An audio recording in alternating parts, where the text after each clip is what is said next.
everyone. Thank you so much for joining us today for this in-depth discussion on how communications professionals can better navigate their personal and professional lives during this difficult time. If you're anything like me, you're definitely feeling burnt out. You're definitely feeling overwhelmed and stressed, just in both personal and professional ways.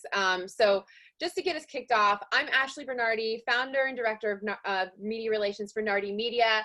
And you met my amazing colleague and partner, Justin Goldstein. He's founder of Press Record Communications. We are so excited to introduce our star guest today. His name is Dr. Suvrat Bhargave. He's otherwise known as Dr. B, so you'll hear us call him Dr. B. He's a renowned psychiatrist, speaker, educator, and author of the incredible book. Look it up after this webinar. It's called A Moment of Insight. So Dr. B is here to offer us some amazing advice about motivation, resiliency, empathy, how to set boundaries in our fast-paced career while we're all at home. Dr. B, welcome, and thank you so much for joining us. Yeah, it's so great to be here, Ashley, and hello, Justin, and everyone else out there. That's a lot of great topics, and I think we're going to get a lot of good information out there today, so I'm excited to be here. Yeah, I'm so happy that you could join us today. So let's just dive right in. One of the first questions is something that I've been feeling lately personally, and I think a lot of people can relate, is I feel this like sense of paralyzed, like I can't even work. I've lost my sense of motivation. And when I'm a very type A personality, I love my job, I love my career, but I'm so overwhelmed, I feel paralyzed. Mm-hmm. Is that normal to feel this and that kind of lack of motivation to like even take the next step throughout your day? And what can we do about it? Yeah, so let's start off with that word that you just used that most psychiatrists don't like, which is normal, right? Because it's hard to define what's normal. But I do want to say it's certainly understandable right now that there's a lot coming at us from a lot of different angles. And so to be overwhelmed and in that way to be a little stuck is certainly okay. And I think we have to give ourselves permission and acknowledge the fact that it's kind of a really weird, unusual time right now. But having said that, you know, motivation is probably the word that comes up the most in my sessions right now when I talk to my patients. And I always like to clarify what that word means, because I used to think, I had to really redefine this for myself. I used to think motivation meant some kind of a feeling, some kind of a push or an oomph or like a direction towards something, right? What I would tell you is motivation is actually a dialogue. It's not a feeling, it's a dialogue. It's what you say to yourself in your head that either makes you engage in something or pull back from something. And most of the time, without even realizing it, we're saying things to ourselves that either get us to act or let us kind of let go. But it is a dialogue. It's what goes on in your head. And I think with the world, the way that it used to look not too long ago, we had certain ways in which we would talk to ourselves. We would go into a certain role in our lives without even thinking about it, talking to ourselves in a different way. If you're about to walk into a meeting, there's a certain kind of dialogue you're having, as opposed to walking into your child's school to meet them for lunch, let's say. So the world, the way it used to look, we had built-in dialogues. We had certain cues that we would follow. So as you're walking into your house, immediately your dialogue changes and your motivation towards maybe making dinner becomes something else now, right? So what's happened now is everything has come together. Everything is mixed up. Our cues are mixed up. Our roles are mixed up. And so the dialogue is all new, and it's kind of confusing, and it's really rather overwhelming. So I would say this, you know, when you think about trying to motivate yourself, there are certain things that you can do, and I'll go over those in a second, but really think about how you're talking to yourself. The other thing about motivation and a dialogue in your head is sometimes it's the tone in our head that causes us to not act. So when you come down hard on yourself, and I can tell you for myself, I was someone who would talk down to myself for the first half of my life. And especially if I was pressured or feeling like I wasn't on my best game, I tended to really talk down to myself. So think about the tone of how you talk to yourself as much as the words. But here's some thoughts about how to kind of get yourself more motivated. The first thing I would tell you is when you're trying to motivate yourself in a world where everything is in one place, your home, your workspace, and everything is in one space, assume the role. Assume the role that you want to play. So if you're about to go into work mode, you might want to get out of your pajamas, right? Because that's not, your brain doesn't associate your pajamas with going to work, at least I hope not. So you know, you really want to assume the role in all those subtle ways. If you're about to do a job, sit at a desk. If you're a student, you know, you assume a certain role. So assuming a role is already kind of telling your brain that you're going to go into something and you start talking to yourself a certain way. So that's one big piece of advice. I'd also say when it comes to motivation, you have to set really some realistic goals for yourself. You know, I think what we do is we tend to shoot ourselves in the foot. And I've asked people who are list makers, many of you might be list makers, sometimes in a session I'll say, well, I tell you what, show me your list. And they'll show me their list, and it's a page long of so many different items on there. And you've sort of set yourself up to fail because none of us is going to do 20 things in a day. So be realistic about your goals. And if you're a list maker, I'd even say this, think about having maybe 3 priority items on the list and put them 1, 2, and 3. And then let number 4 and 5 actually be your bonus items. Because it's a very different dialogue to say, I didn't even get to this, this, or this, or this. It's a very different dialogue to say, I even got bonus 4 and 5 done today. You see what I'm saying? So again, you're sort of charging yourself up by talking to yourself a certain way, but you got to be realistic with your goals. I'd also say reward yourself. Again, and going back to the tone of how we talk to ourselves, we tend to talk down to ourselves, but it's a really good idea to reward yourself because, again, momentum is important when you're talking about motivation, right? Success builds on success, and you really want to build a momentum in your head as you're talking to yourself. So it can look however works best for you. Again, we tend to notice what we don't get done more than what we do get done. And so sometimes the reward is a simple mental or physical pat on the back. And sometimes it means that if I get this much done, I'm going to watch another episode of my favorite binge show, whatever that might be for you right now. So definitely think about how you would reward yourself and what works best for you. And then really when you want to have a certain dialogue in your head, you don't want it to compete with other dialogue around you. So really tune out your distraction. I'd say that's the other way to stay motivated. And that can be a whole list of things. That can mean you turn the TV off when you're trying to work. You play certain kind of music in the background when you're trying to work. It might mean that you wear noise canceling earphones.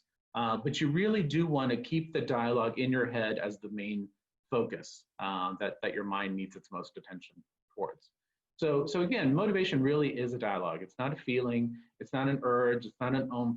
I have yet to feel an urge to exercise, but I do have a certain way in which I talk myself into exercise. And then again, those tips I hope will help you kind of have that dialogue. Those are amazing tips. Thank you, Dr. B. Yeah. Awesome.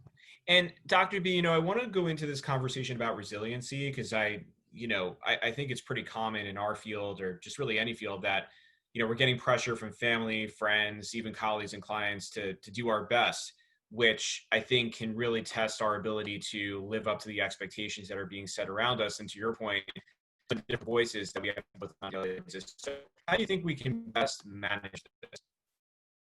Yeah, so brace yourself because we're going to, I think, go deep here. The reason we're going to go deep here is because, so resiliency is a fantastic big topic that I think we're going to probably delve into in a lot of different ways through different questions perhaps. But the real gist of what you're asking is how do you deal with rejection, right? And rejection, the reason why we're going to go deep here is because rejection is a deep cut. It's not a surface level kind of wound. It usually goes a lot deeper than that. I mean, for some people, rejection might be that they worked really hard and they didn't get the reward, and so it's disappointing. For some people, it might mean that they didn't get the project they needed financially to keep their company going. And those are all big deals too. But really, if you think about, if you struggle with rejection, why is it so hard? It's because it goes right to the deepest part of us, which really looks for some kind of validation, right? We're really all looking to be good enough. And I would tell you, if there's one fear, if you would like to call it that, that is a common thread for just about everyone that I see in my practice, certainly something I had to come to terms with, it's how do you find a sense of yourself that is really internally based rather than externally validated? And most of us look for external validation. And when we don't get it, of course you're hurt because it's not just I didn't get the job, it's that I'm not good enough. And all of this kind of thinking really goes way back. I mean, most wounds, most deep wounds are started back in childhood. And without realizing it, the adults in our lives kind of created that for us, right? If you studied hard, you got a good grade, that felt good. But if you studied hard and you didn't get a good grade and your parents were disappointed, that really somehow felt different inside of you. So really think about how you can define for yourself your value, your worth, and let it be innate to you rather than looking for it from the external. It's very, very easy because we all play a lot of roles in our lives. We are professionals, and we are perhaps spouses or significant others, or we are parents, and if we simply tie action to worth, I know that I've probably made at least 3 mistakes today. And if that tells me how valued I am, well, then I've messed up quite a bit, right? And so I'm going to feel pretty bad about myself. But what I will tell you is, ever since I figured out a way to have my own sense of worth that is innate, when I make a mistake, I need to figure it out, but it doesn't rock my world to the point where I'm wondering if I was worthy enough or valuable enough or good enough. So if you have a difficult relationship with rejection, which again, most people do, really try to figure out for yourself how you want to define your sense of inner self-worth. I'll share a story that you both know, but with the rest of our viewers here, and it's in the book. But at the age of 20, I had a really, really low point in my life, a time in my life where I talk about a low sense of worth. And I don't know where this whole exercise came in my head, but the exercise was, at that really low point, I heard myself say to myself, I want you to write down your 5 gifts, right? So in the next 10 days, I even gave myself a deadline, my good old nerdy self, gave myself a deadline. And I said, you have 10 days to come up with your 5 gifts. If you've never done that exercise, I'm going to tell you, you should do it. There's parameters for doing it. It's in the book if you're interested. But the reason why I'm bringing that up right now when we talk about rejection is those 5 gifts, coming up with understanding the traits that I have that have nothing to do with which role I'm playing right now, how did it go, what someone said to me, did someone give me a compliment, how old I am, who's around me.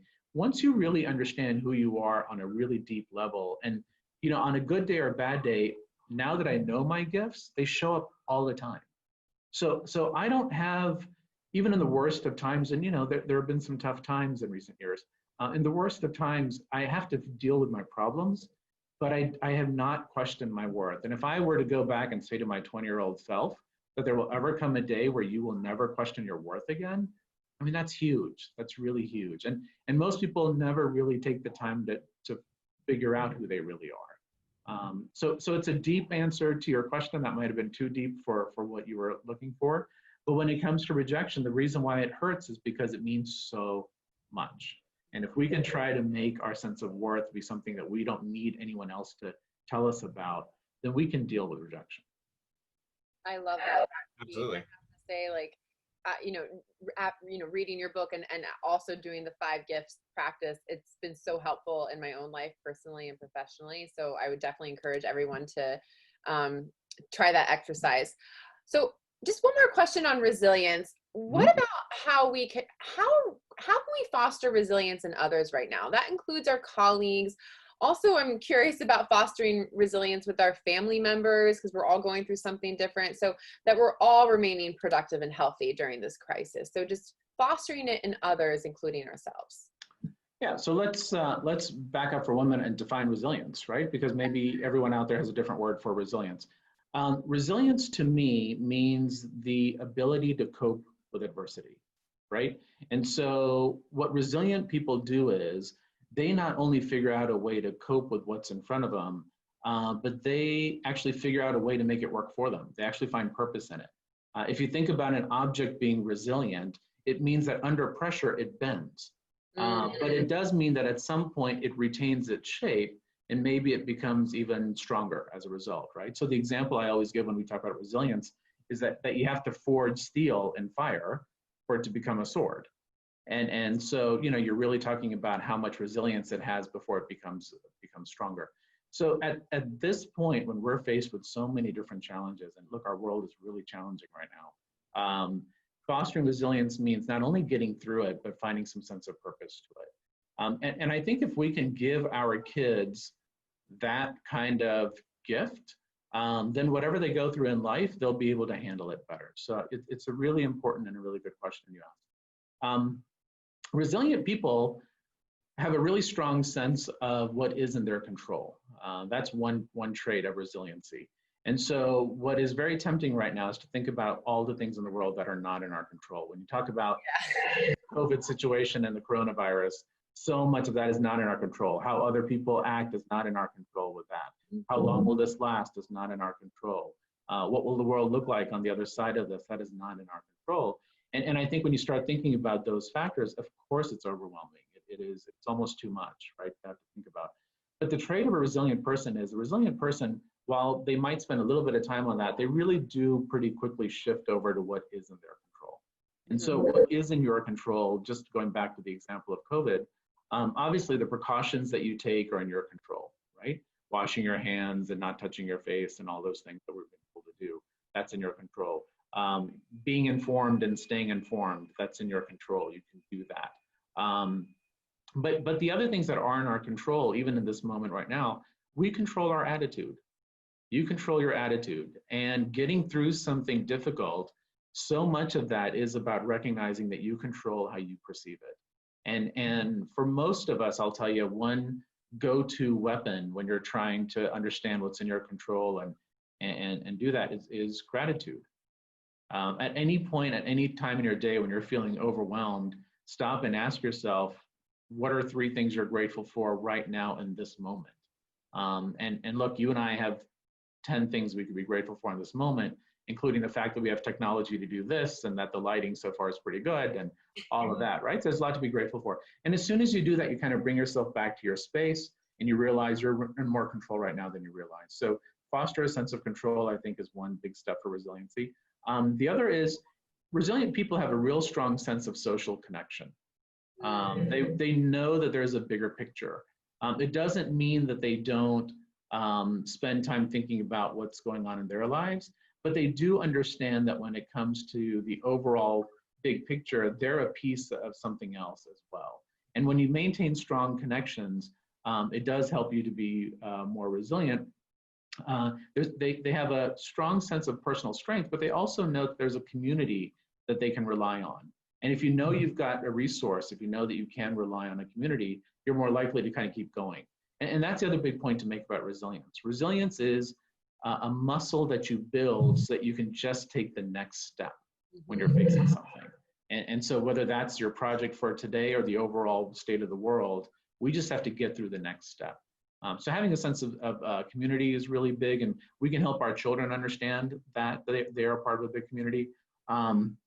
I think another thing that makes resilient people resilient is that they have a sense of trying to help other people. Resilient people have a way of maintaining a healthy perspective even in difficult times. And so with everything going on right now, I have to be able to kind of bring it back to something else in my head. And when you start to think about other people, it gives you an idea that there's something else besides your immediate chaos. So people who stay aware of other people know that there is a way that they can keep going, and those who offer help then are more likely to ask for help. And I think resilient people know that they need to ask for help sometimes. In fact, I'll tell you, I think resilient people, probably more than others, not only know that it's okay to ask for help, they're comfortable failing. Whereas people who are not resilient, failure means cut to the core, again, going back to rejection. But resilient people are comfortable with failing. They know that everyone does. They know that they will get through it, and they know they will adapt, which kind of probably goes to the last point about resiliency, which is resilient people don't really think of themselves in a victim mode as often as they think about themselves in a survivor mode. And so resilient people are survivors.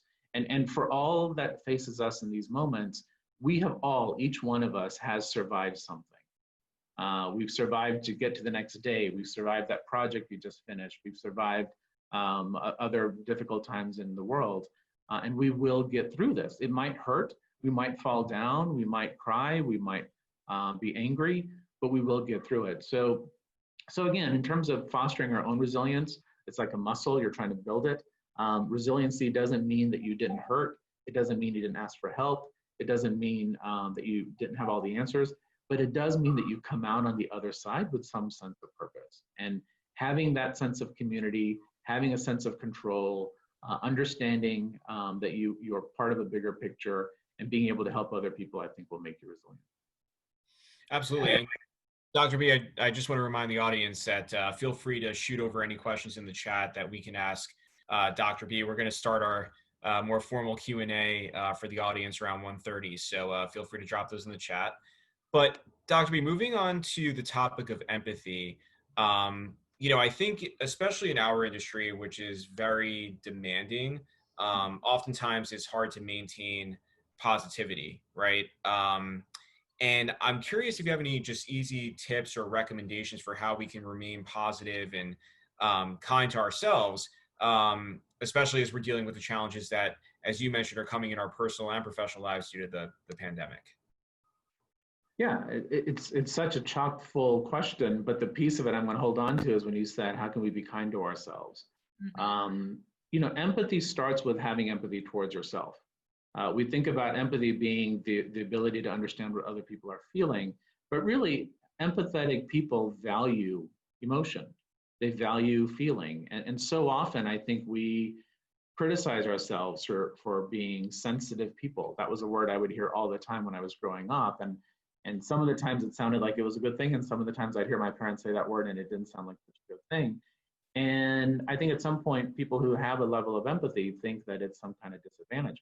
Now more than ever, we need empathy in the world, right? And everyone has gifts. We've talked about 5 gifts. Everyone has gifts. Not everyone has the gift of empathy. So those of us who do, we need to really not only use it, but we need to cherish it. We need to be grateful for it. So when you talk about being kind to yourself, it starts from within, and then you're able to be there empathetically for other people. I'll tell you another word that I had to really come to terms with as someone who has empathy, and maybe a lot of you can relate to this. As people who have empathy, we tend to think about not only understanding what other people feel, if we're not careful, we tend to take on the responsibility of making them feel better. And so without realizing it, we shift into becoming selfless people, where their needs are more important than our own needs. We will go through all kinds of lengths to make sure that we can do whatever we can so that they will feel better. And if you keep that as a pattern in your life, you're going to feel drained. Because think of the word selfless, it means without yourself. If you're eventually taking from yourself, you will be in a debt situation and you won't be able to give. So selfless people sometimes fool themselves into thinking that's a good thing. I've heard people kind of proud of the fact that they are the martyrs in their family. It's not a good thing to be a martyr. It really isn't. It's not only not good for you, it's not good for the others in your life, because really what you're doing is you're handing over your needs to them and saying, take from me. And if you gave them permission and then they took from you, you can't blame them because you gave them permission. So be careful, because I think people who have empathy slide into selflessness. And the ironic thing about this is when they finally start to think about their own needs, especially I go back to times when I would break up in a relationship, and then suddenly I would think to myself, from now on, it's going to be all about me, and this is going to be about me, and good guys never win, and this is going to be all about me. Well, look, if you have empathy, you're fooling yourself. You're not going to be that way. But when you finally do start thinking about your needs, we tend to in our heads use a word that is incorrect. We tend to say that we're going to be selfish from now on. And here's what I'll tell you. Those of us who have empathy, you can't have empathy and be selfish.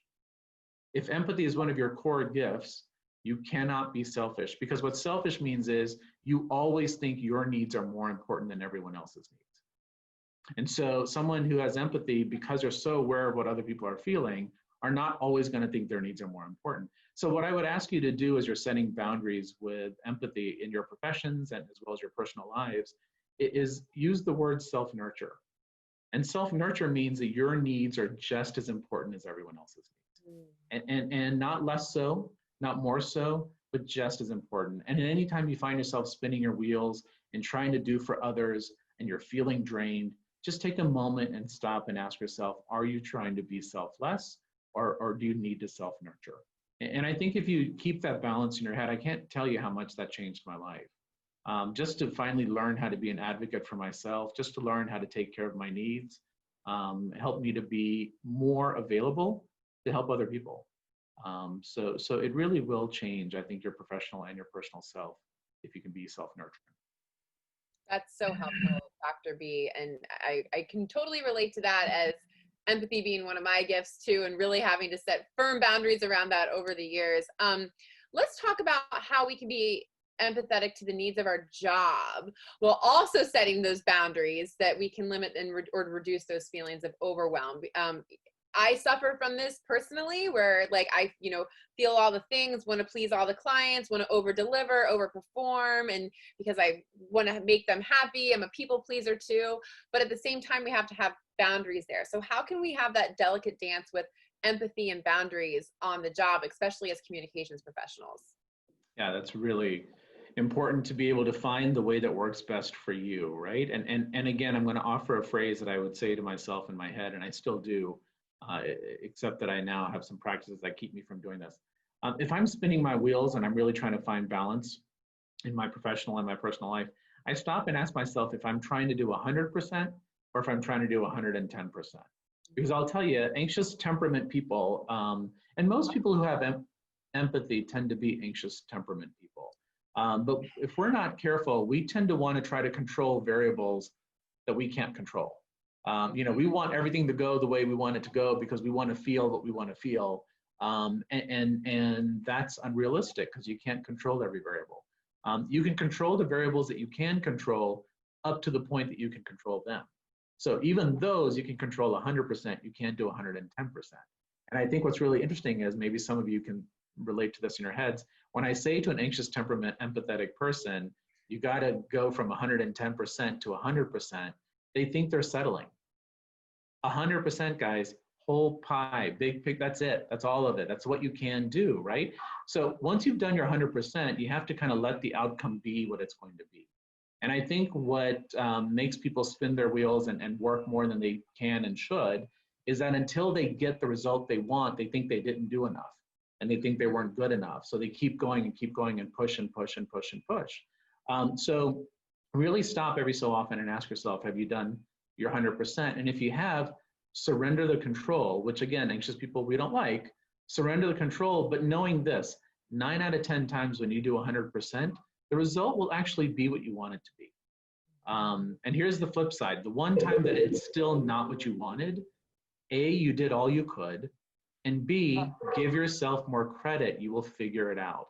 Anxious people think that this next challenge is going to be the one that shows everyone that sure enough, we couldn't do it and we weren't good enough. If you gave it 100% and it still didn't work out, you will figure it out. Again, you're survivors. You have survived other things. You will survive this. So, I think the last practical sort of example I'll give of this is my own boundary when I leave my job. So as a psychiatrist, I sit with people and talk about some really difficult things. And I love my patients. I genuinely love my patients.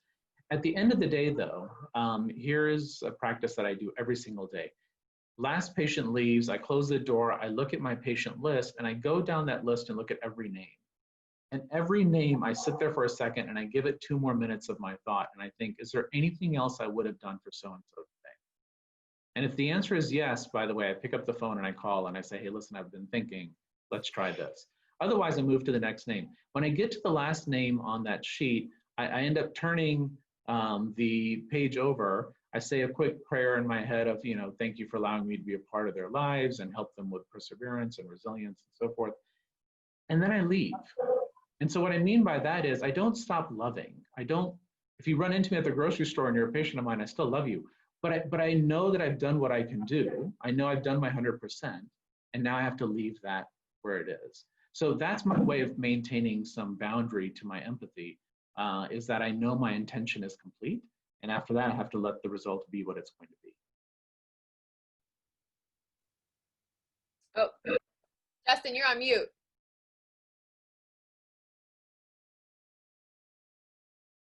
Justin. How about now? Yeah, there you go. Sorry about that. Hit the wrong button. All right. Well, Dr. B, that was excellent advice, I think. I'd like to move into our more formal Q&A now, since I know we have to wrap by 1:45, and we do have a couple of questions to go into. Okay. So, Dr. B, let's focus on the news. This is something that I think is highly relatable to our audience, because our job really is to track the news on a daily basis, especially to see how we can get our clients involved in the news of the day and get their talking points featured. But I think there is something to say that when you're doing that a lot of your day, it can have an impact on your psyche and well-being. So can you talk a bit about what that impact might be first? hmm Yeah. So I know this is something that comes up certainly in your profession, but definitely in most people's day-to-day lives. And that is kind of, where do you want your relationship with social media to be, right? As an example. And here's the thing about social media and all of these different platforms that you all have to consult with all the time as part of your jobs. They're important and they're worthwhile. They help us to stay connected. They allow for us to be informed. I think that there's a real positive piece to being on these different sites. But here's the downside. The problem with social media is it triggers the two deepest fears that most people have. Ultimately, when you talk about anxiety for most people, it comes down to one of two things. Either most people are worried about their well-being, right? So am I going to be okay? Are my loved ones going to be okay? And when you're on social media or when you're Googling things or doing your research online, it throws everything at you, and an anxious mind looks for the worst case scenario and kind of runs with it. And so you have to really have a relationship with technology that doesn't challenge your fear of well-being. And then the other fear that most people have is their worth. Again, going back to how do you feel good enough?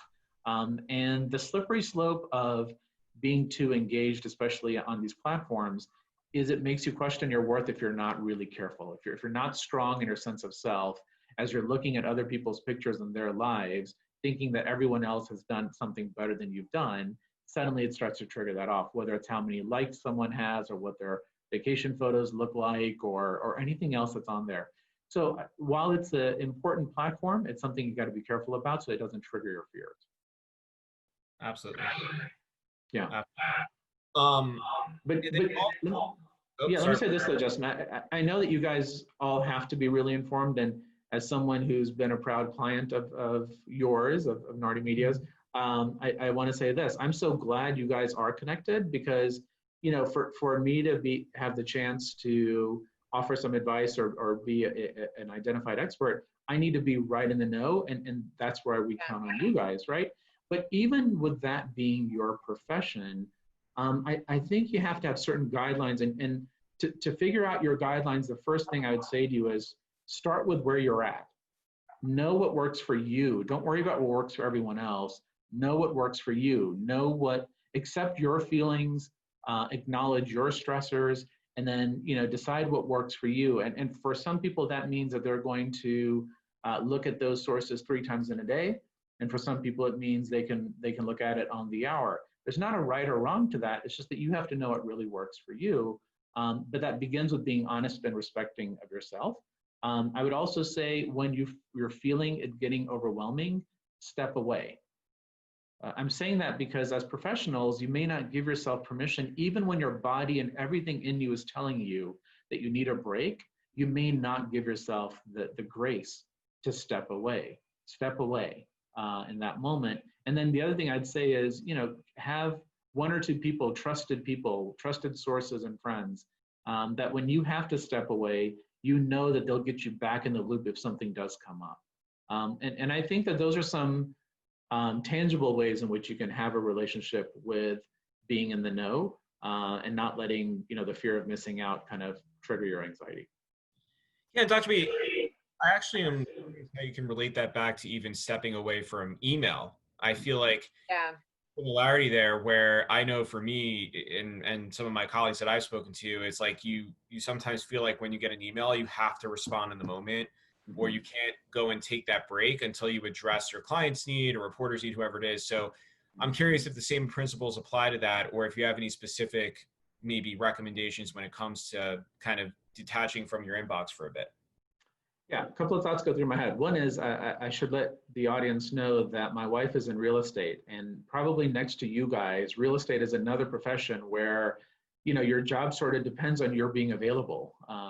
So I can do 9 to 5, she can't do 9 to 5, and perhaps it's hard in your profession to do 9 to 5. So again, find a strategy, a schedule that works for you, and maybe that means that your work hours are from this to this in the morning, and this to this in the afternoon, and you'll be available for 2 hours in the evening. It doesn't have to mean 9 to 5, but it does mean having some kind of boundary.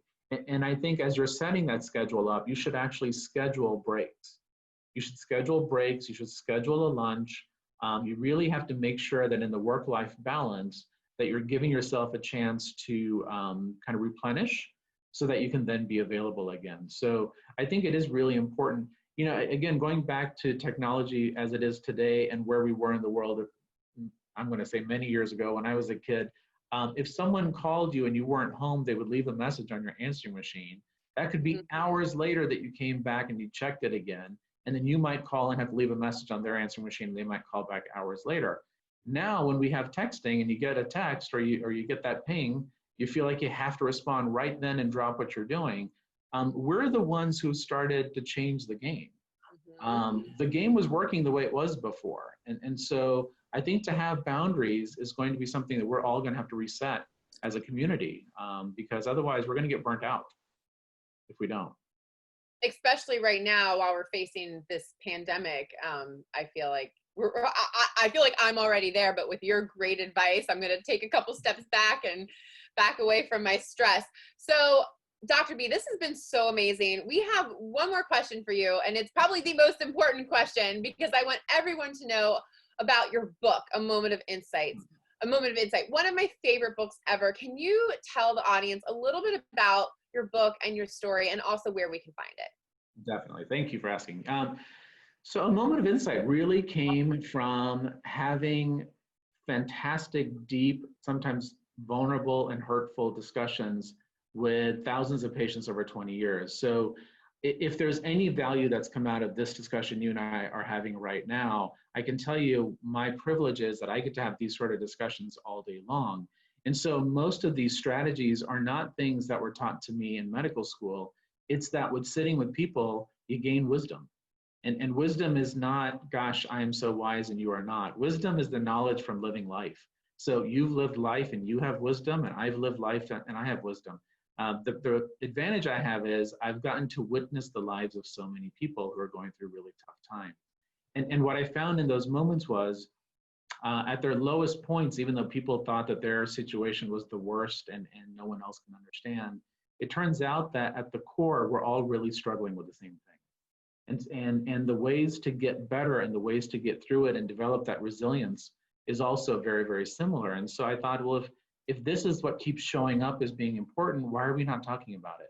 So A Moment of Insight is my way of kind of passing on the wisdom of thousands of patients over 20 years. And so if you've ever wanted to find a way to think of yourself in a solid way so you can deal with the up and downs of life, then you should read this book. If you want a way in which you can learn to love yourself, not in a false sort of way, but really value who you are, then you should read this book. If you've gone through something tough in your life or are going through something tough in your life right now and you're trying to figure out how to change that repetitive story that you've been telling yourself for all these years, then this is that book. So the book is really meant to offer hope, also a sense of purpose as you go through adversity. And it's available on Amazon, so you can go there and purchase A Moment of Insight. I'm also, if you're a listener instead of a reader, it's on Audible as well, and it's my voice for a 4-hour listen if you would like to do that.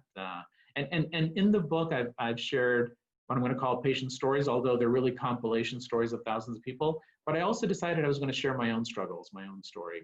And the reason to do that was to say, I'm not preaching something. This is what I have lived, just like you are living your truth.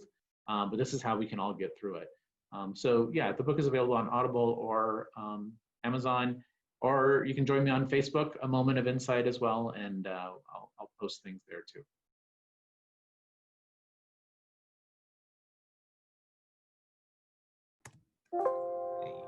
Can you guys hear me? Yep. Okay, I don't know what's going on with Zoom today, but thank you so much for making the time today. I thought this was an effective and great conversation, and we appreciate the audience joining, and for you, Dr. B, for making the time.